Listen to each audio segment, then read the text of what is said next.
My job is to make your streets safer. And we're going to go in with another 20,000 police on the streets, and we start recruiting forthwith.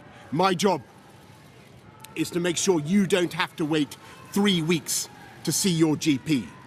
And we start work this week with 20 new hospital upgrades and ensuring that the money for the NHS really does get to the front line.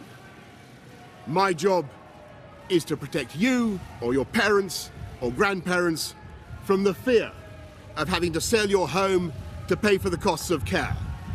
And so I am announcing now on the steps of Downing Street that we will fix the crisis in social care once and for all with a clear plan we have prepared to give every older person the dignity and security they deserve.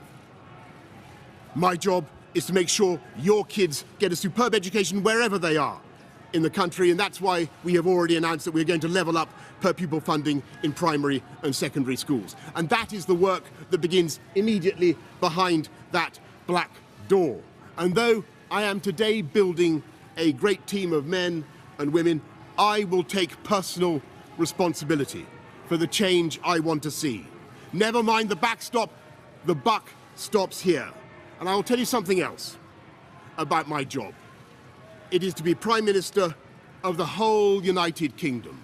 And that means uniting our country, answering at last the plea of the forgotten people and the left-behind towns by physically and literally renewing the ties that bind us together, so that with safer streets and better education and fantastic new road and rail infrastructure and full fibre broadband, we level up across Britain with higher wages, a higher living wage, higher productivity. We close the opportunity gap, giving millions of young people the chance to own their own homes and giving business the confidence to invest across the UK.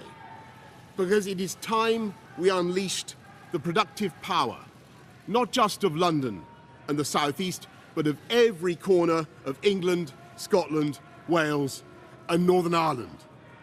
The awesome foursome that are incarnated in that red, white and blue flag, who together are so much more than the sum of their parts, and whose brand and political personality is admired and even loved around the world.